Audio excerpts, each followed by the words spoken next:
pessoal, boa noite, tudo bem com vocês? Estamos aqui de novo para mais um programa Café com 9 Dedos de Prosa e hoje com uma convidada para lá de especial, a nossa querida Madalena Santos. Mas antes da gente começar essa conversa hoje, vamos só lembrar que hoje a gente está no nosso segundo programa, né, Madalena? Parabéns. Imagina, obrigado. E assim, está sendo um prazer enorme para mim estar aqui com você. Né? Assim, eu tinha dito para você em off que eu ia falar no ar. Você me perguntou assim, né, sobre a questão do convite para você. E assim, acho que a Madalena ela tem um papel tão importante na minha vida. E eu não sei se você tem noção do quanto isso é importante para mim. Né?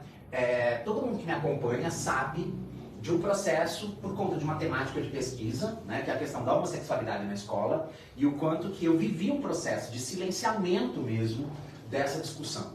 E quando eu lanço meu livro, em novembro de 2021, eu faço esse lançamento em Campinas, o texto começa a circular, né, e aí eu vi, inclusive, que foi a semana passada fez um ano. E eu não conseguia a entrada, eu não conseguia entrar em inúmeros lugares. E um desses lugares foi aqui em Hortolândia, né, que eu não conseguia voz para poder falar sobre o meu trabalho.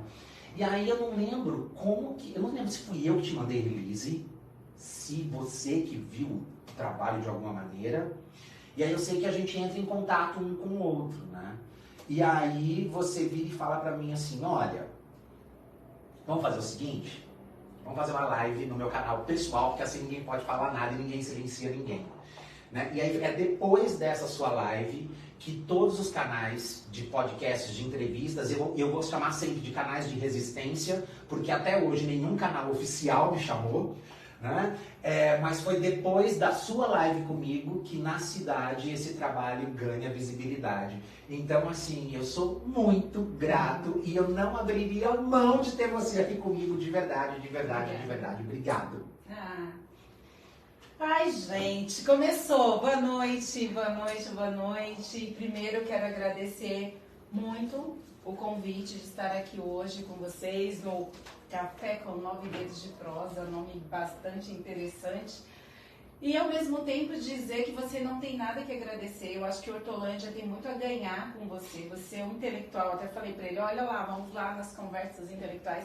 Você é uma pessoa que estuda muito, professor, escritor, é uma pessoa incrível. E quando eu soube da sua existência aqui na nossa cidade, eu falei, como assim, gente? Tentei te levar para um programa que eu entrevistava, mas falaram que iam chamar e não chamou, então chama eu na minha página pessoal, que não tem tudo aquilo de visualizações, mas foi legal, foi muito bom, a gente teve um ótimo retorno e eu fico muito, mas muito feliz de saber que de alguma forma eu ajudei no que já estava certo que ia acontecer.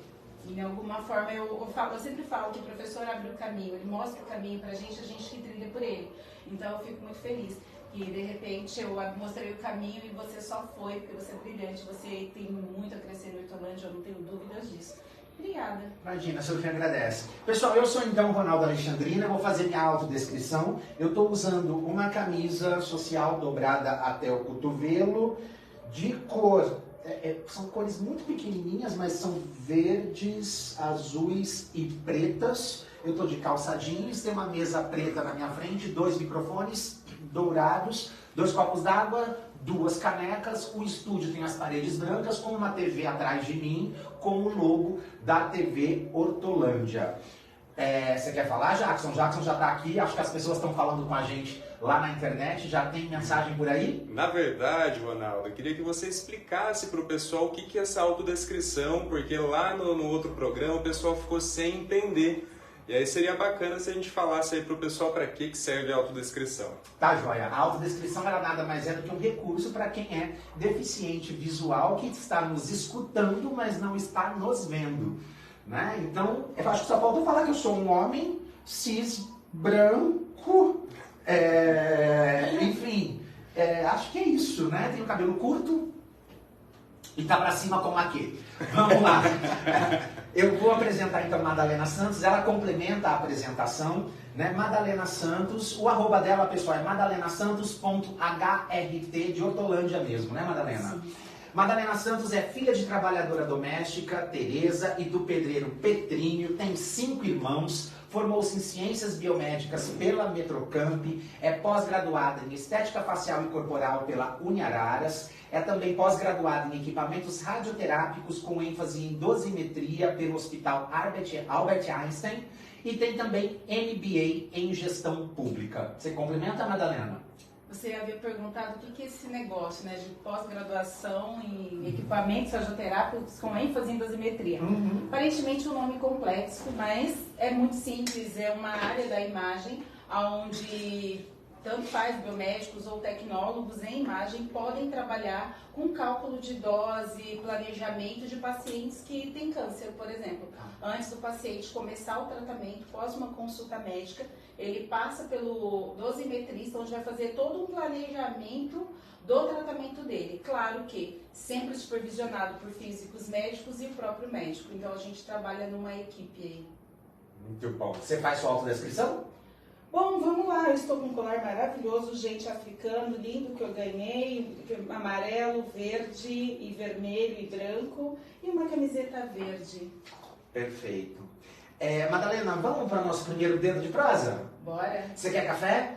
Quero café. Quer café? Deixa eu servir você. Bom, eu vou fazer a primeira questão e eu já te ensino. Pode ser? Por favor. Na verdade, assim, eu sei que você é moradora da cidade desde 88. Sim. Né? E você, mulher negra.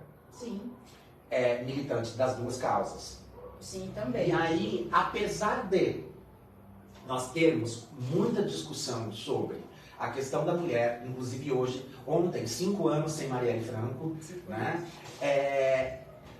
A gente tem uma discussão que avança no âmbito nacional em relação à questão da mulher, em relação à questão da mulher negra. Mas a minha pergunta para ti é como é ser mulher negra em Hortolândia? Eu queria saber sobre a localidade mesmo, como é que você vem percebendo o fato de ser mulher negra aqui.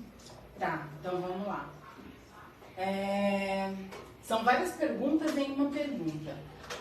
Quando você fala da minha militância, ela não é somente pela população negra e automaticamente não só por causa das mulheres. É lógico que conta muito isso na minha vida e faz muito parte, mas eu não posso deixar de esquecer e colocar também a militância que eu tenho na saúde pública, porque desde a minha formação eu sempre me dediquei ao SUS, sempre me dediquei à saúde pública. Agora vem a parte de mulher negra e na cidade de Hortolândia, que talvez seja a principal pergunta. Gente, café, açúcar, colherzinha, deixa aqui que a gente já mete e vamos continuar. A parte de mulher negra na cidade de Hortolândia. Para ser muito sincero, eu acho que Hortolândia tem um déficit das mulheres negras, principalmente em representatividade. Se a gente pega historicamente, a gente já começa por aí que Hortolândia nunca teve uma vereadora negra na cidade. E isso faz uma diferença, porque não adianta eu falar de representatividade de mulheres se não tem alguém que entende as minhas dores naquele local. Então, uma das nossas lutas é para que Hortolândia tenha, de fato, uma mulher negra, mas uma mulher que entende a pauta e se assume como negra, porque tem muitas mulheres negras que ainda não têm conhecimento da sua negritude, porque foi feito historicamente um embranquecimento da nossa sociedade, e isso a gente não pode negar. Você falou da Marielle, a Marielle é um desses casos, que cresceu dentro da maré, da periferia, e ela não tinha consciência da negritude dela até ela entrar na militância, até ela descer para o asfalto. Então também já é um desses casos que muitas mulheres negras não se reconhecem. Demorou um tempo para ela entender isso, assim como muitas outras meninas. E a gente vê que Hortolândia tem alguns déficits. Eu também sinto muita falta, embora a gente tenha umas mulheres potentes que estão em alguns locais de destaque aqui na nossa cidade, mas eu sinto falta de mais mulheres negras em destaque na cidade, porque tem muita gente competente, mas infelizmente a gente não tem aí uma abertura tão grande. E quando eu falo isso, eu não estou falando em nível prefeitura somente. Eu estou falando em todos os outros níveis, como nas empresas, por exemplo, nas gerências, por exemplo. A gente precisa cada vez mais colocar em pauta isso daí, porque não é uma bolha. Hortolândia não é uma bolha. Hortolândia faz parte de toda uma sociedade, e o nosso país é gigante. Então a gente precisa que isso seja para todo o país, e a gente não pode ficar fora disso, e não é uma onda, porque a gente sabe das nossas dores, logo a gente precisa de pessoas que entendam perfeitamente isso para poder fazer de fato a diferença. Fizemos o ano passado, junto com o conselho, eu sou conselheira municipal dos direitos da mulher aqui da nossa cidade, e a gente fez o primeiro encontro, vale lembrar isso, o primeiro encontro regional de mulheres negras na cidade de Hortolândia, o conselho municipal junto com o estado de São Paulo. Teve todo um apoio do estado de São Paulo e a prefeitura de Hortolândia, a Câmara de Vereadores também cedeu o espaço para que nós pudéssemos realizar, e você não acredita, nós lotamos aquele local. Estava lotado. Quando eu olhei, eu falei assim, caramba, eu acho que é a primeira vez que eu vejo a Câmara Municipal da cidade de Hortolândia 100% com gente nossa, assim, na Câmara, sabe? Inclusive, na época, o presidente da Câmara, o vereador Paulão, ele esteve lá conosco, abrilhantou todo o evento, foi incrível. Bom, você está falando dessa questão da consciência, né? Sim. De quem somos, principalmente no que diz respeito à questão racial, e o quanto que muitas meninas, você está dizendo, vão ter essa consciência em alguns momentos posteriores da vida. Sim, sim. Mas aí eu quero falar da tua infância. Uau. Porque você é da Chapada Diamantina. Graças a Deus. Criada na comunidade quilombola Bocaína. Não, nasci lá. Então, Nasci. nascida e criada. Não, só nasceu. Só nasci. Essa infância foi nessa comunidade. Eu até depois, assim, eu percebi que hoje você apoia uma Sim. causa, né, dessa comunidade quilombola por conta dos impactos ambientais causados pela mineradora Iron Brasil. Sim. Né? E assim, eu queria entender essa relação, então, dessa criança que nasce numa comunidade quilombola, né? e que daí vai na contramão do que você me disse, porque você então é uma criança que vai ter contato com a questão da negritude desde pequena. Então, é aí que começa a história. Eu nasci de fato na Chapada Diamantina, nasci de fato numa comunidade quilombola, aonde os moradores, eu sou descendente de indígena também, então aqui tem sangue tapuia em mim, que é da extinção assim no Brasil. Mas minha avó, meus avós estão tudo junto, então negritude indígena presente aqui. E eu nasci, morei lá até os 2 anos de idade, mas eu nunca quebrei esse vínculo com a Chapada Diamantina, eu sempre fui muito forte. Meu avô mora lá até hoje, 91 anos, maravilhoso, vô, beijo. Minha avó também tá lá, meus tios, tenho vários tios que moram lá e são pessoas que eu amo muito e que eu tô sempre muito perto. Então, desde cedo eu sempre acompanhei não só a luta como a causa. Eu tenho uma tia que é incrível, a militância que ela faz dentro da comunidade. E hoje essa comunidade ela tem 200 habitantes. Só temos 200, eu tenho muito orgulho de todos eles que moram ali, todo mundo ali se conhece, e eu tô lá todo ano. Eu falo que independente da quantidade de férias que eu tirasse 15 dias, 10 eu fico lá. Se eu tirar uma semana eu tô lá. Justamente por quê? Porque eu me sinto fortalecida quando eu chego lá, encontro toda aquela simplicidade, todas aquelas pessoas e falo, meu, saí daqui. E aqui é local onde todos que moram aqui são descendentes de pessoas muito guerreiras. Então eu não tenho direito de me sentir mal, eu não tenho direito de me sentir cansada, eu não tenho direito de me sentir triste. Então todo mundo fala assim, nossa, mas você faz tanta coisa, amada. Faço coisa pra caramba. Mas ao mesmo tempo, quando eu falo assim, meu, eu tô reclamando do quê? Eu sou o sonho dos meus ancestrais.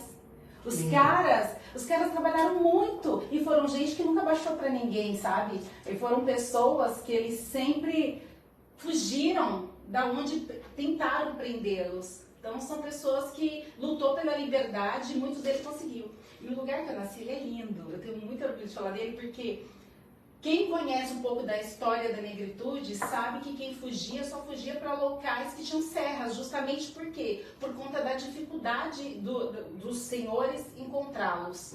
E eles conseguiram, porque lá é todo cercado por serra. Não tem um ponto do lugar que eu nasci, no quintal da minha avó, que foi lá que eu nasci, na casa dela, que eu nasci de parteira, para quem não sabe.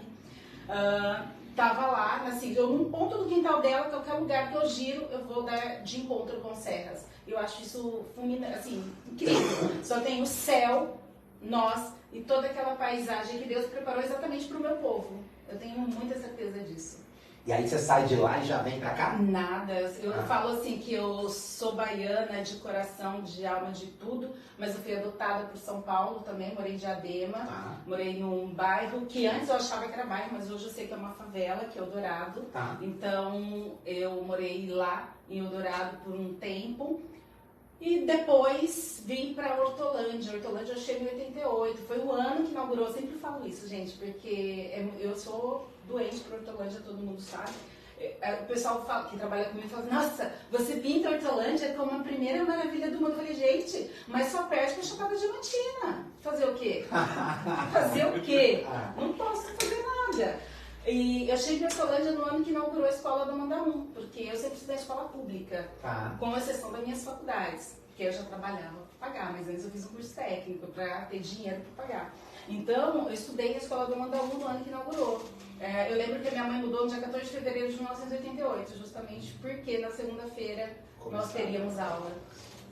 Filho de pobre é isso, né? Tem que ver onde tem escola, porque senão o negócio para. E continua contando essa trajetória, então. Eu quero saber como é que você sai, então, da escola pública e chega nas ciências biomédicas. Nossa senhora, demorou, hein? Primeiro porque eu fiz toda a parte, né, de escola pública. Eu sempre fui um pouco meio rebelde, eu sempre quis trabalhar, até porque eu sempre via a necessidade do meu pai e da minha mãe. Meu pai e minha mãe são pessoas que trabalharam muito na vida. Minha mãe, ela não para um minuto até hoje, ela é 24 horas ligada no ar, trabalha pra caramba, em matéria de fortaleza, de trabalho, ela número 1. E meu pai também, ele nunca reclamou de ter que sair para trabalhar, e eu ficava muito de dó, porque eu falei, caramba, meu pai vai ficar trabalhando no sol o dia inteiro, porque pedreiro é isso, é sol, massa, peso, e eu sempre tive essa consciência. E eu queria trabalhar cedo para ajudar meus pais, nunca falei isso para eles, quero trabalhar cedo para ajudar vocês, mas era um desejo meu. Aí o que eu fiz? Eu simplesmente estava no ensino médio, um dia resolvi por conta e risco. Pode perguntar para minha mãe, onde você quiser encontrá-la, é só perguntar. E falei assim, vou ligar num lugar para ver se me dá emprego. Eu sou cheia de ligar nos lugares e conseguir emprego só por telefone, gente, sempre foi assim. Aí eu liguei no Amor aos Pedaços, que nem existe mais, era lá no Galeria Shopping, longe pra caramba, eu lá sabia onde que ficava, só sei que eu liguei, achei bonitinho a foto, ligar. O que é isso, Amor aos Pedaços? É uma das lojas mais chiques, docerias, é uma das docerias mais chiques. Tem em São Paulo, gente, acho que em Indaiatuba também tem uma loja. Aí liguei, falei com uma tal de Regina Célia, era dona na época, nem sei por onde anda, mas enfim, Regina, obrigada. Liguei, pedi emprego. Aí ela falou assim, a gente tá precisando de uma balconista aqui à tarde, pode vir. Eu falei, tá bom, eu vou. Liguei pra minha mãe, eu arrumei um emprego, era telefone, gente, usava ficha, tá? Liguei, mãe, eu vou arrumar emprego, isso aqui, tá bom, filha, vai. Só que a coitada achou que eu ia estar 9, 10 horas em casa, que tem todo aquele negócio de... Hoje eu entendo a preocupação dela, mas na época eu não entendia, achava um absurdo aquilo, ela ficar com essa preocupação toda. Mas enfim, fui trabalhar, cheguei em casa quase meia-noite, nossa, você não tem noção, manja.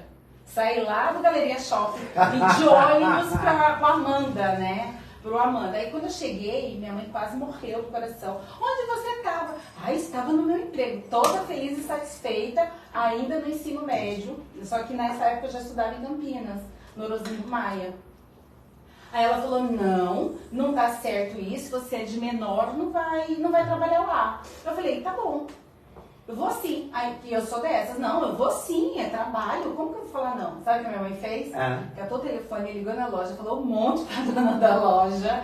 Falou um monte pra ela. Eu só sei que eu cheguei, a mulher mandou voltar pra minha casa e falou, amanhã você volta mais cedo. E assim foi.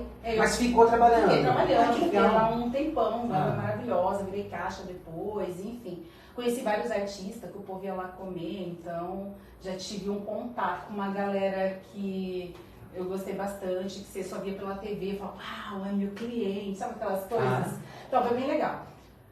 Passando isso, eu já arrumei um outro trabalho, que foi na Telefônica, quando eu estava tendo aquele negócio de telefônica, saindo da Telesp, sabe? Eu era meninona ainda, mas eles já contratavam pessoas mais jovens, aí eu mudei de função, fiquei rica, fui trabalhar de telefonista pela Atento Brasil, pensa? Hoje eu achava o máximo, porque eu trabalhava de segunda a segunda no shopping, e o dia inteiro e saía à noite para a escola. E na Atento não, fazia um horário de 6 horas, então aquilo para mim incrível. Tinha um dia de folga, sabe? Então eu achava aquilo tudo maravilhoso. Aí eu fui Talvez por isso que eu falo tanto hoje, sabe? A Tento desenvolveu esse potencial. Aí fui trabalhar de telefonista, foi a primeira ouvidoria da Telefônica, de Campinas, na época, porque não existia esse trabalho de ouvidoria. Aí primeiro eu virei ouvidoria e depois eu comecei a trabalhar dando treinamento, daquele 015, nem sei se vocês lembram dessas coisas, 015, quando chegou mesmo aqueles bonequinhos da Telefônica. Aí eu fui fazer isso, só que eu sempre gostei muito de esporte. Numa dessas trajetórias, brincando de voleibol, machuquei o dedo, fui fazer um raio-x no centro de Campinas. E aí começa a mudar a minha vida. Olha que coisa louca, né? É nos desastres que as coisas acontecem. Aí o menino que fez meu raio-x, o técnico, ele começou a conversar comigo. E eu tava aguardando, saiu o resultado. Aí ele falou assim pra mim, você já faz faculdade? Você estuda aqui? Eu falei, então, não, eu tô trabalhando de telefonista. Eu pretendo fazer jornalismo, que é uma coisa que eu amo também. Uhum. Eu pretendo fazer jornalismo, mas não tenho grana agora, não sei o quê. Ele falou assim, por que você não vai fazer radiologia? Mas assim, por que você não vai fazer radiologia? Eu falei, não sei, eu nem sabia o que era radiologia, como é que isso funciona? Ele começou a me explicar. Eu falei, caramba, parece ser um negócio legal. Ele falou assim, não, é muito legal, maravilhoso, você quer, vai lá e faz. Aqui do lado tem um negócio lá que você faz matrícula, tem uma escola lá. Eu falei, tá bom. E eu sou muito imediatista. Por exemplo, se eu falar, não, é legal, vou fazer, você pode ter certeza que eu vou fazer. Aí eu saí da clínica com o dedinho lá, né, com uma tala, e já fui direto na escola, peguei todas as informações e falei, putz, vai dar pra eu pagar. Vai ser um valor suficiente para eu pagar mensal com o dinheiro que eu ganho. Vou fazer esse negócio aí. Nem sabia para que servia direito. Aí eu acabei entrando para fazer radiologia e tentei. Assim, na metade do curso eu estava meio desanimada, porque diferente da minha turma toda, eu era a única que trabalhava. Então, eu não tinha aquele tempo de estudar que nem todo mundo. E os professores, na época, tinham uma mania que, graças a Deus, parece que foi abolido de todas as escolas, de pendurar as notas de todo mundo no meio da porta. E as minhas notas nunca foram vermelhas, mas nunca eram as maiores. Eu estava lá sempre na média do 7, quando dava muito 8, mas nunca passava disso, raro passava disso. Só quando tinha trabalhos que precisava apresentar, eu mandava bem. Caso contrário, ficava lá na média, eu era bem mediana. E eu falei, vou parar de estudar, meus amigos tudo 10, e era uma galera bastante, só 10. Eu falei, caramba, eu vou parar, isso não é pra mim. Aí esse que surgiu o Luiz Matos na minha vida, que foi um professor muito querido, que é meu amigo até hoje, provavelmente ele deve estar vendo a gente, senão ele vai ver depois. Aí ele me traz pra realidade, sabe? Ele falou assim, olha, amada, você não tem dinheiro para fazer jornalismo, que é o seu curso do coração, ponto. O curso de radiologia não vai te deixar rica, mas ele vai te deixar melhor do que você está hoje. Então faça. E quem deveria estar muito feliz com você hoje deve estar chorando, que é Deus. Deus com certeza te colocou aqui porque Ele quer a tua vida melhor. E você está desistindo, porque eu realmente ia desistir. E você está desistindo. Então quem está alegre é o demônio, porque ele sabe que você tem um potencial grande e você está desistindo do plano de Deus. Assim, aquilo pegou tanto assim em mim, que até hoje eu falo isso para ele e ele sabe disso.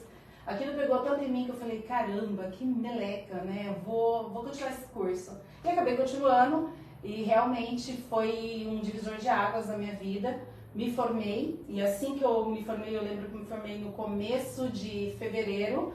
14 dias depois eu já estava trabalhando em uma das melhores clínicas da cidade de Campinas, que é o Centro de Oncologia Campinas, a qual sou muito grata até hoje, do Dr. Fernando Medina, que é um excelente médico. E eles me registraram como auxiliar, porque eu não tinha nem a carteirinha, porque não tinha chego ainda. Assim que chegou, eles me registraram como técnica em radioterapia. E lá começou a minha trajetória. E naquele mesmo ano, em dezembro daquele mesmo ano, eu já entrei na Unicamp. E na metade do período que eu já estava na clínica, eu pedi a conta da Telefônica. Aí foi isso. Eu sei que esse professor... Vai, termina. Aí só para finalizar essa parte, para chegar na faculdade... Aí eu já estava ganhando uma grana até então inconcebível para mim, para minha realidade, enfim. E esse valor eu tinha que ajudar na minha casa, pro meu pai, pra minha mãe, pra gente fazer a nossa casa, enfim. Aí a gente fez, aí quando estava tudo certo, eu falei, agora eu vou fazer faculdade. Então, agora essa semana saiu uma matéria, né, de umas meninas que ridicularizaram uma senhora de 40 anos. Aí eu falo, putz, eu não tinha 40, mas eu já era mais velha que a maioria de todo mundo da minha sala. E acabei entrando em ciências biomédicas quando eu tinha condições financeiras de fato de pagar. Porque não é barato um curso de ciências biomédicas, ainda mais na Metrocamp. Mas era uma das melhores escolas e eu tinha que fazer uma boa faculdade. Até porque a gente é cobrado disso. Sim. A minha pergunta é a seguinte: esse professor, quando ele usa a metáfora de Deus e demônio, na verdade o que ele estava fazendo era discutindo contigo consciência de classe. Sim. E a minha pergunta para ti é: você acha que foi ali o momento decisivo em que essa pessoa da militância começa a se perceber no mundo ou não? Mas não responda agora. Eu tô vendo aqui que o Jackson tá olhando a mediação das pessoas que estão em casa com a gente. E tem perguntas aí, Jackson, para a Madalena? Perguntas ainda não. Quero inclusive convidar o pessoal a fazer mais perguntas, mas tem uma galera aqui dando oi. A Val Albuquerque está dando parabéns, Ronaldo, por mais esse canal de comunicação. Val, eu quero você aqui comigo. A Val é de São Paulo, ela é pós-doutora em serviço social e ela foge de mim igual o Diabo da Cruz. Ela não tem. Val é sempre convidadíssima, amiga de adolescência. Temos também a Adri Novaes, está dando boa noite para o Ronaldo, falando boa noite, Ronaldo, sou de Bombaína, Quilombo, Quilombola. Que legal. Imagina aí que é do pessoal da nossa convidada, né? Temos também, deixa eu ver aqui. Qual que é o nome, Jackson? É a Adri Novaes. Adri Novaes. Beijo, meu amor. Tá por aqui também. Quem mais falou oi aqui? Temos a De Paula Cambuí também, dando boa noite a todos. E mandem perguntas pra gente. E antes de você responder a pergunta, né, deixa eu só fazer aqui o anúncio da nossa patrocinadora, Clínica Suede. Meninas, então, Clínica Suede, micropigmentação, sobrancelhas, olho, boca, prótese capilar. Vem aqui, Rua Cuba, 170, no Jardim Santa Clara do Lago 1. Anote o telefone para marcar o seu horário. É o 19 9945 14806. Certo? E voltando então para a pergunta, você acha que foi ali que vem a consciência de classe e a pessoa da militância começa a se perceber ou não? É só algo equivocado que eu percebo na tua narrativa? Algo equivocado. Tá. Por quê? A Madalena Santos, eu acho que eu sempre fui militante. Tá. Primeiro que eu mudei para Hortolândia em 88, nós não éramos cidade ainda. E eu lembro que muito pequena, nós não tínhamos nem ônibus, não passava ônibus no Amanda. Meu pai tinha que pegar o ônibus na pista. Então, uma das coisas que eu lembrava é que minha mãe estava sempre lutando por água também, porque a nossa água vinha de Sumaré e era toda barrenta, acho que um monte de gente conhece essa história. E eu me vejo, eu lembro, até falei, tive a oportunidade de falar isso para ele uma vez que eu encontrei, agora acho que em 2020, eu me aproximei em 2020? Acho que foi. Acho que foi. Que eu encontrei e eu acabei falando para ele. Eu lembro de eu fazendo campanha pro Meira para vereador. Eu lembro da primeira musiquinha dele, pra você ter ideia. Eu era criança, eu até falei pra ele, ô Meira, pô, você ficou devendo um cachorro quente pra mim, porque naquela época as pessoas... É verdade, hoje eu não como cachorro quente, viu, gente? Nem vem me dando cachorro quente que não vai rolar. Mas eu lembro que naquela época as pessoas faziam campanha.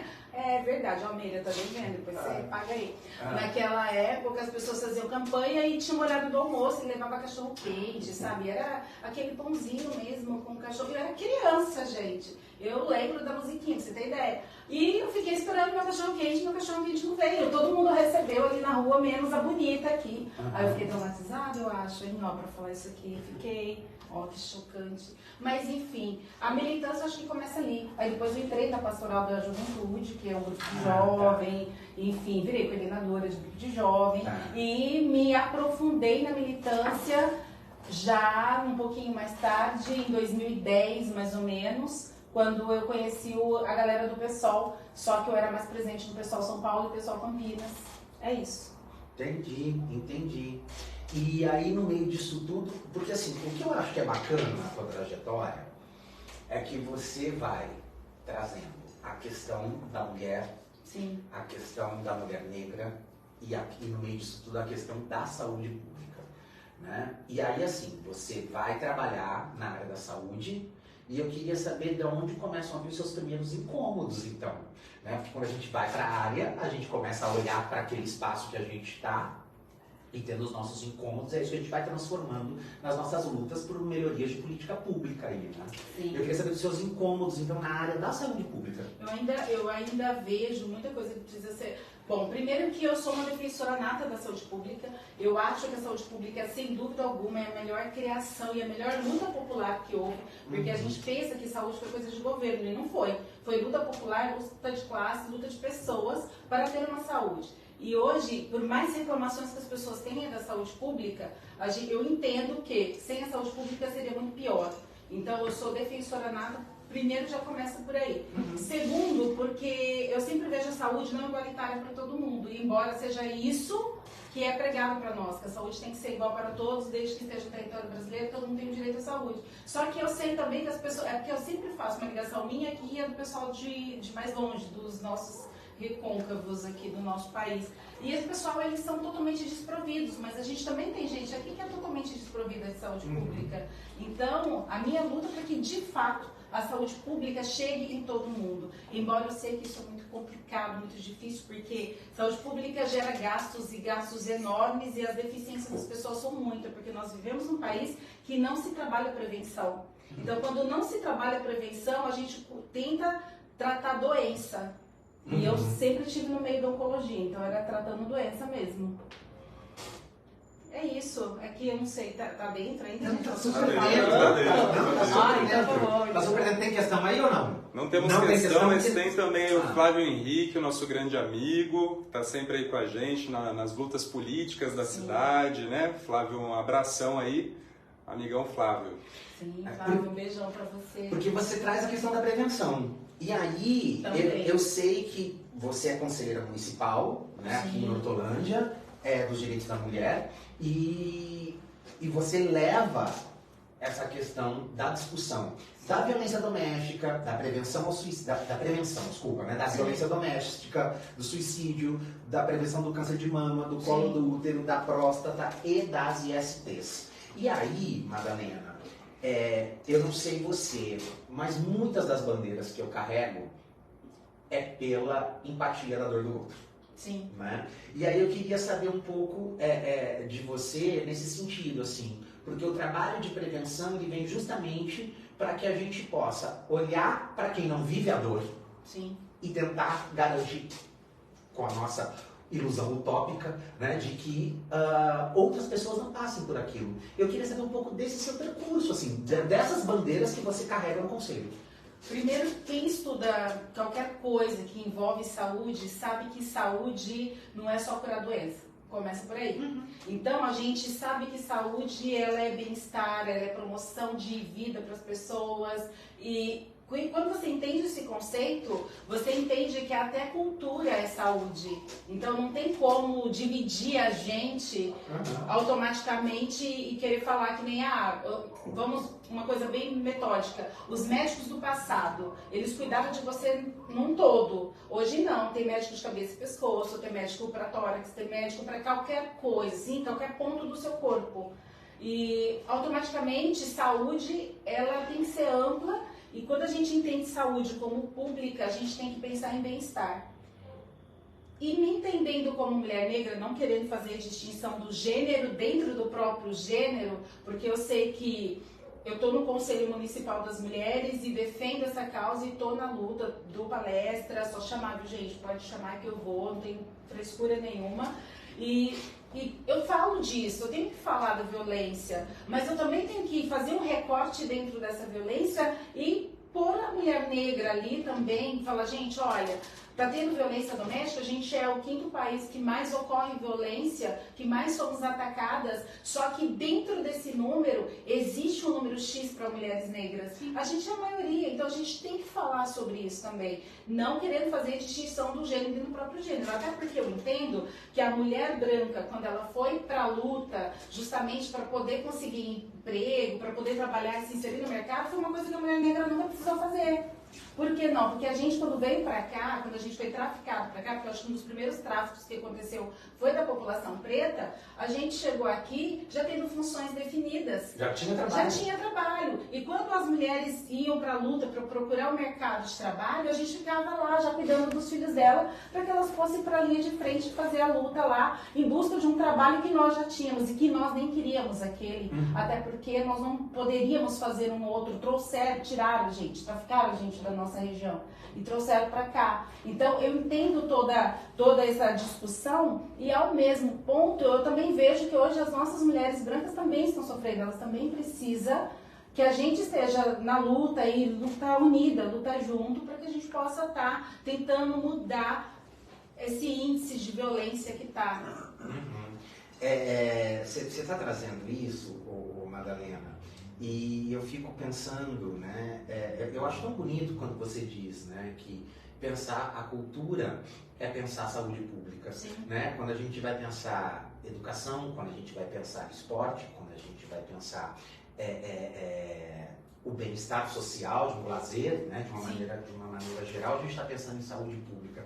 E eu fico pensando também exatamente dentro desse recorte que você está falando, né, de que a população negra, de uma certa maneira, já tinha trabalho. Vamos só lembrar que esse trabalho era escravizado, né, porque não era remunerado e tudo mais. Quando a gente vai pensar, então, no acesso à saúde pública, né, então, assim, quem tem acesso às obras de arte hoje, quem tem acesso a cinema, quem tem acesso a uma educação de qualidade, né, a gente ainda vê que isso não está na mão, em sua grande maioria, da população negra. Exatamente. Né? Então, assim, o quanto que, então, pensar, e aí eu estou te perguntando agora, o quanto que pensar a saúde pública passa também por um recorte de classe. Passa totalmente, até porque vamos pensar em saúde hospital. Hoje, a maioria da população que usa saúde pública ainda é a população negra. Talvez eu fico pensando muito isso, que não é interessante para os governos melhorar cada vez mais a saúde pública, porque não é ele que usa. Quem usa é um povo, e um povo que vive à margem da pobreza. Eu sempre falo isso nas minhas palestras, que se eu fechar o olho e apontar aqui, eu não vou saber quem que é preto, quem que é branco, porque todo mundo gosta da Constituição 88 e todo mundo fala lá no artigo 5º que nós somos todos iguais. Ponto. Só que se eu fechar o olho aqui, eu não vou saber quem que é preto, quem que é branco, enfim, quem que é indígena, não vou saber nada disso. Só que eu sei que se essa pessoa for negra, ela está ferrada em vários aspectos. Por quê? Porque ela vai precisar, sim, de uma saúde pública melhor. E eu tive a honra de entrevistar o goleiro Aranha há um tempo atrás, por um evento que estava acontecendo, inclusive em Hortolândia, aqui pela cultura, e ele me ensinou uma frase que é para a vida. Ele virou para mim e falou assim: Mada, não importa que classe social você esteja, o quanto você ganha, em algum momento as pessoas vão só te aturar, elas vão te aturar, mas elas nunca vão te aceitar. Em qualquer momento da sua vida, alguma delas vão lembrar que você é negra. Olha que coisa forte. E quem me falou isso é uma pessoa potente. O Aranha é uma pessoa super reconhecida e frequenta várias classes sociais. E quando ele me faz isso, ele me fala isso, ele me traz para um choque de realidade de novo, porque a gente vive tendo choques todos os dias. Aí ele vira e fala assim: não importa que nível social você esteja, vai ter sempre alguém que vai lembrar que você é preta no primeiro vacilo que você fizer. Coisa que não vai acontecer com uma outra pessoa branca, por exemplo. A gente sabe que não vai acontecer. Só que pode ser que tenha pessoas assistindo e falem assim: tá dando uma de vitimista. Não é vitimismo. Não é vitimismo até porque eu não aceito me colocar nesse lugar. Eu não me aceito me colocar no lugar de vítima, porque quando você falou logo no começo, você é da Chapada Diamantina, eu falei, graças a Deus, porque eu tenho muito orgulho de onde eu vim e sei que eu não venho de gente vitimista, eu venho de gente forte. Então, quando você vem de gente forte, não é ego não, gente, isso aqui. Quando você vem de gente forte, você é forte. Podem até tentar te derrubar. Não, tem uma música, eu acho que é do Legião Urbana, que eu amo muito, pode até tentar te derrubar, mas minha alma ninguém vai conseguir quebrar, e é bem por aí. Bom. Ai. Bom. Gente, toma uma água. Você quer mais café? Não, nem tomei o café. Não, ainda. tá. Eu terminei todo o meu e eu vou pegar mais. Jackson, tem algum comentário por aí? Alguma coisa que você quer trazer pra gente? O pessoal tá concordando aqui com a Madalena, né? Falando que é pura verdade o que você acabou de dizer. A Pamela Menezes está dando boa noite pra gente também, minha irmã. Boa noite, boa Pan. noite. Eu chamo ela de Pan. O pessoal tá por aqui, tá assistindo, mas tá um pouquinho ainda tímido de fazer perguntas, né? Eu faço, não tem problema. Por favor. Mas antes de fazer pergunta, eu só queria fazer mais um anúnciozinho da grife dos cabelos. Já que a gente falou da Pamela aí, já puxa aqui a grife dos cabelos. Se você tá aqui em Hortolândia e precisa de alongamentos de diversas técnicas, mega hair, microcápsula de queratina, falei certo? Certinho. Falei, ponto americano e muito mais, é só vir aqui na Rua Cuba 170 no Santa Clara 1 ou agendar o seu horário no 19 988101121, certo?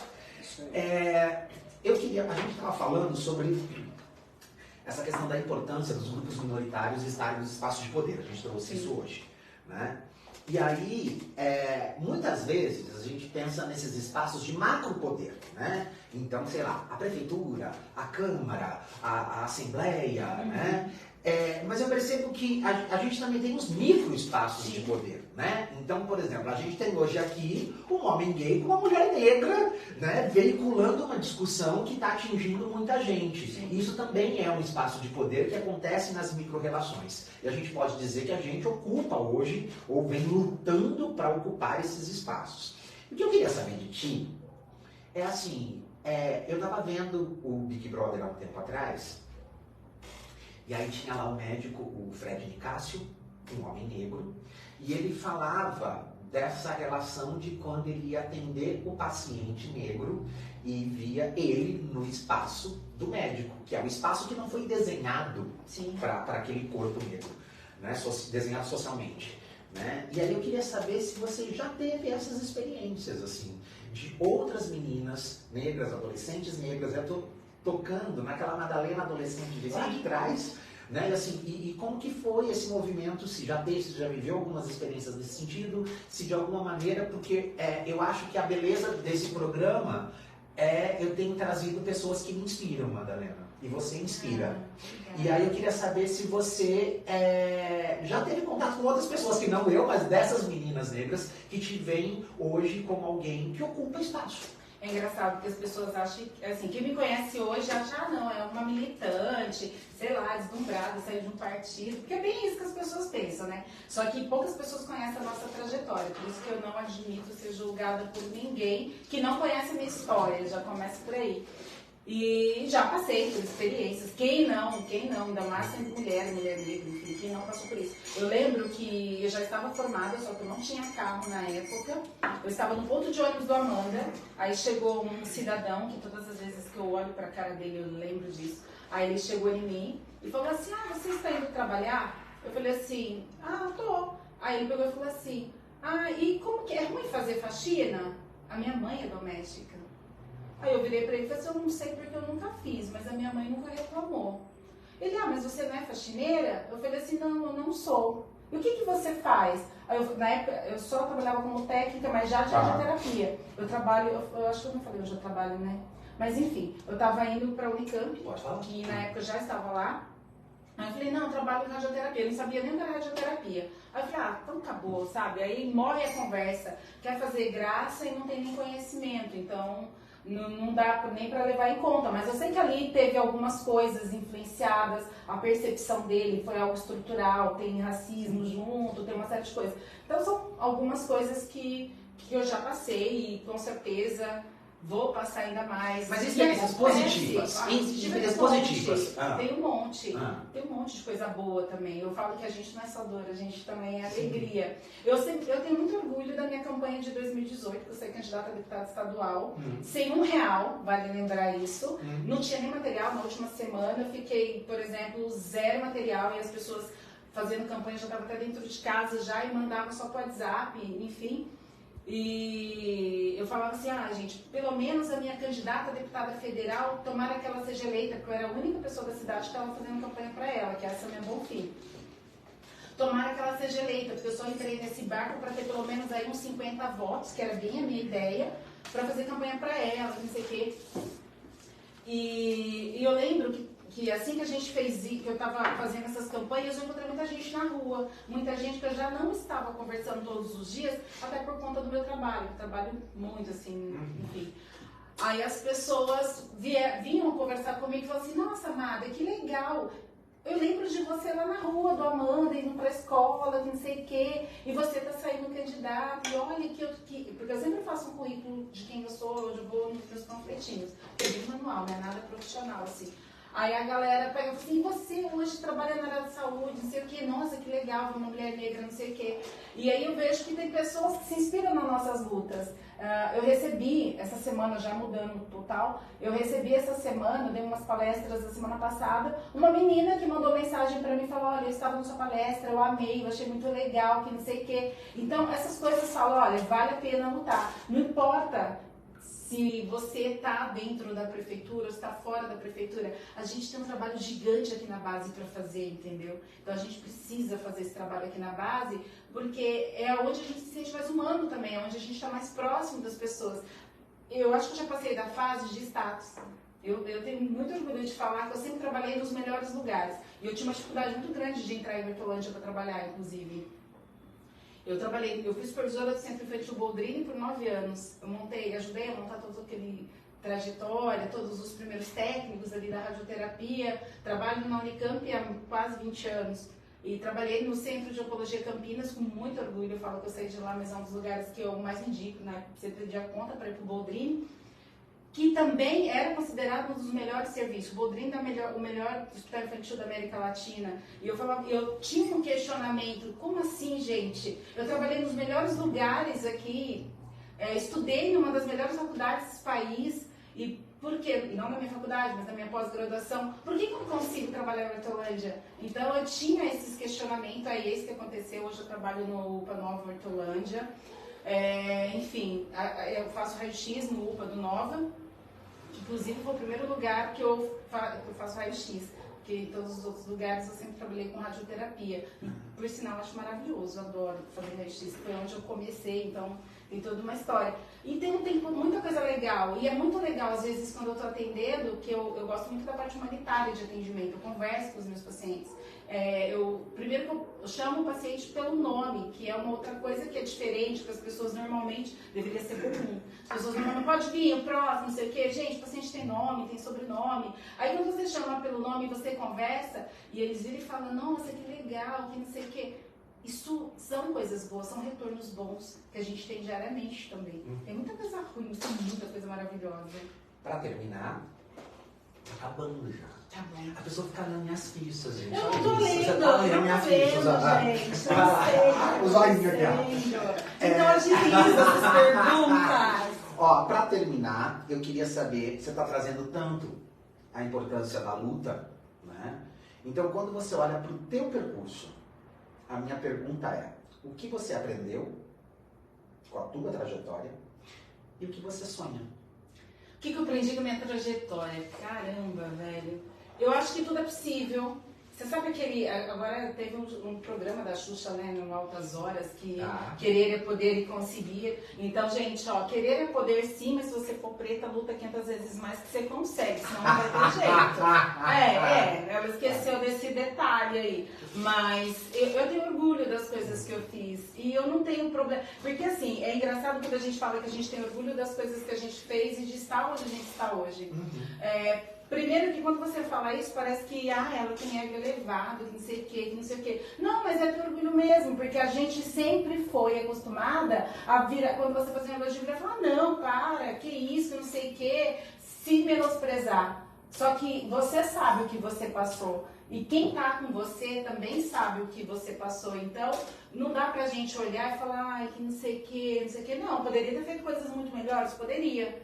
Mas dentro da minha perspectiva, eu já sou o máximo do que a sociedade pensou pra mim. Então, como que eu não vou ter orgulho sabendo que eu fui lá e falei pra sociedade de uma forma ou de outra, olha, você não pode pôr rédeas em mim, porque eu sou dona da minha vida, eu sou dona da minha história, e eu quero que outras pessoas também se reconstruam como história, porque eu falo, tem muita gente que chega na gente e fala assim pra você, eu te desejo tudo de bom, mas elas não querem que você esteja melhor que elas. E quando você trouxe, você falou, não vem pro meu canal, é porque eu sabia que você tem estrela, que você brilha, entendeu? E não tinha dúvida que ia dar certo. E se não fosse eu, ia demorar um pouco mais, mas ia ter outras pessoas que iam abrir. E é isso, e a gente é isso. Então eu tenho muito orgulho do que eu fiz até agora e o que eu quero. Gente, eu quero tanta coisa. Eu sou uma pessoa que, se você começar a ver, eu fiz várias coisas, né? Para dar palestra, para dar na saúde, não sei o quê.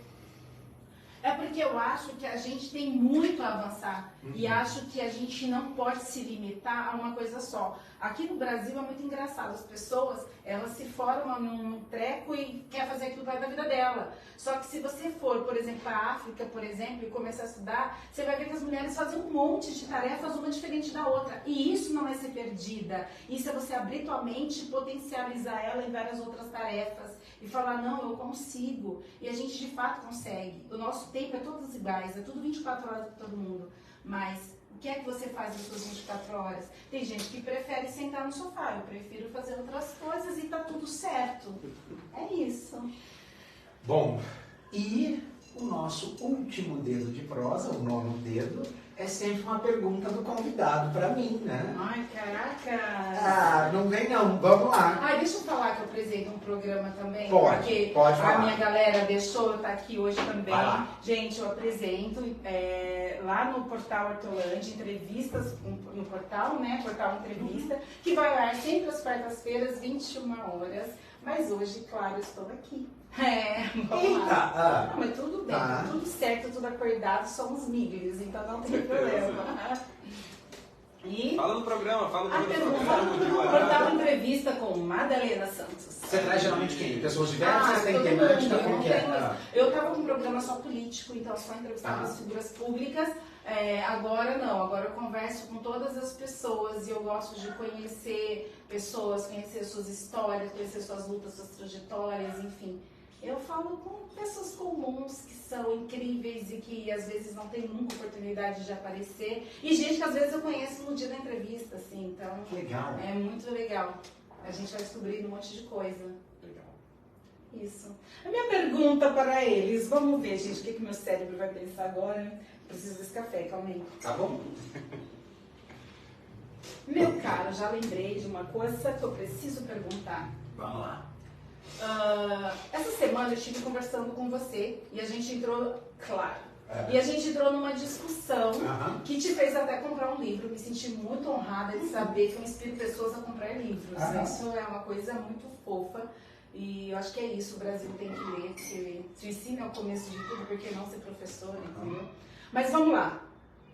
A gente entrou num discurso de lugar de fala, porque muitas demandas acontecem e que eu tenho vontade de falar. Por exemplo, quando eu vejo o pessoal do LGBTQIA+, que também sofrem inúmeras dores. Eu entendo que eu não sei realmente o que eles passam, eu realmente não sei. Mas eu posso me solidarizar totalmente com a luta e com a causa deles. Só que ao mesmo tempo isso me inibe a falar, porque pode ser que tenha algum LGBT que fala, a Amada está querendo roubar o lugar de fala.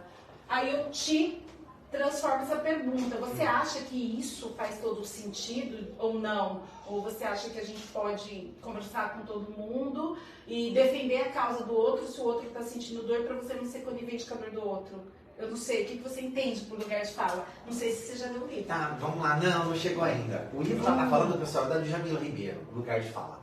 Tá? Que é um conceito, na verdade, que eu estou olhando para ele há algum tempo já, né, Madalena? Então, assim, acho que é legal a gente dizer primeiro que o que a gente vive hoje socialmente, que agora está na moda falar em lugar de fala, né? Mas a gente usa o conceito de uma maneira um pouquinho deturpada na maioria das vezes. Né? E por que a gente deturpa? Porque a gente transforma o conceito de lugar de fala em prisão de discurso. A gente aprisiona discursos. Né? É como se você, mulher negra, pode falar da mulher negra. Eu não posso. Mas aí você também não vai poder falar do LGBT, porque você não é.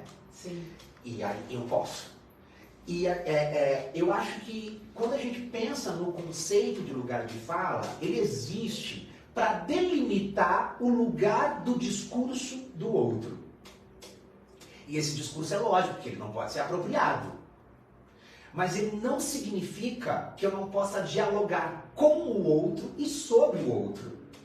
Né? Eu acho que tem algo que é maior aí, que a gente precisa trazer para a discussão, que é a empatia. Né? Então, assim, se eu digo no meu discurso de luta LGBTQIA+, que eu preciso que as pessoas se desconstruam dos seus preconceitos e das suas práticas heteronormativas, eu preciso de uma pessoa hétero desconstruída do meu lado junto na luta. Sim. Ela não vai saber nunca o que é sofrer homofobia. Sim. E aí, na hora que ela falar sobre a dor da homofobia, ela vai precisar de alguém que passe por essa dor para poder dialogar junto. Mas ela pode ser solidária. Eu não vou saber nunca o que é a dor de uma mulher negra. Sim. Mas eu posso lutar junto. Sim. Né? Eu posso ou te escutar e a partir do teu discurso e da tua dor, né, poder protagonizar também a minha defesa dessa causa. Então, assim, lugar de fala não é uma arena de disputa de discurso, lugar de fala não é um aprisionamento desses discursos, e a gente também não pode ser refém dessa visão distorcida, porque na verdade, eu acho que aí, e é esse o ponto que eu estou estudando hoje, eu acho que tem, e eu não posso ficar aqui, são as minhas suposições, tá? Sim, sim. Mas é um jogo de manutenção de poder mesmo, que apropria do discurso, faz um uso equivocado dele, porque ele segrega os grupos minoritários. Então, qual que é o reflexo disso? Ninguém se junta, cada um vai falar isoladinho de um canto. Que é muito então é um triste, jogo perverso. É muito triste. Também acho que, querendo ou não, acho que a gente fala tanto em integralidade, humanização, e a gente está fazendo várias divisórias, né? Acho que seria muito importante as pessoas se autoajudarem e, sei lá, defender. Saber a gente pode falar sobre o que a gente quiser. O que a gente precisa é entender que muitas vezes eu não consigo falar sobre a dor do outro porque eu não senti ela. Sim. É aí que o lugar de fala faz sentido e a gente pode sim estar junto com o outro nesse discurso. Eu acho que é isso. Perfeito. Né? Jackson tá chamando lá, diga, Jackson. Bora lá. Bom, a Vivi tá por aqui também. Ela falou: Madalena, uma linda, super inteligente, sou sua fã. Ah, Vivi, obrigada, amor. Tem uma querida aqui. Aí a Penha Raimunda, estou amando ouvir a Madá. O Gouveia Rineide tá falando que tá muito bom o programa. Quem mais falou aqui?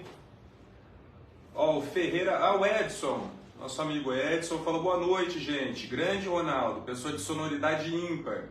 Possui o dom da palavra, consegue falar de uma forma que até uma criança compreende. Ele continua: Madalena é uma mulher fora da curva, consegue ser ímpar, se impor brilhantemente, defende aguerridamente a luta por uma sociedade mais justa e humana. Obrigado aí, viu? E o Edson, além de ser um homem incrível, um profissional incrível, é um homem dos olhos mais lindos que eu já vi até hoje, né, Madalena? Que olho azul é aquele? Que olho é aquele, rapaz. Muito bom, muito bom. É isso obrigada, aí, pessoal. Gente, obrigada. Gente, é isso por hoje, né? Eu só queria dizer a todo mundo que todas as quartas-feiras, às 20h30, aqui no canal Hortolândia, temos eu com o Café com 9 Dedos de Prosa, nessa interlocução aí com o Jackson, e semana que vem, nossa convidada está para lá de especial. Lembrando que esse mês, gente, por conta do mês da mulher, eu estou trazendo mulheres que me inspiram. Que bom. Né? Então, semana passada foi Ângela Soligo, a mulher que mudou minha vida. Hoje, Madalena Santos. E a semana que vem nós temos Luma Sábio, mulher trans e profissional da saúde. Uau, então vai ser um bate-papo com certeza incrível. Quarta-feira que vem, às 20h30. E eu acho que é isso. Sigam nas redes sociais do canal Hortolândia. Meu arroba é ronaldo.alexandrino no Instagram. O seu? Arroba madalenasantos.hrt de Hortolândia, gente. Abreviatura aí.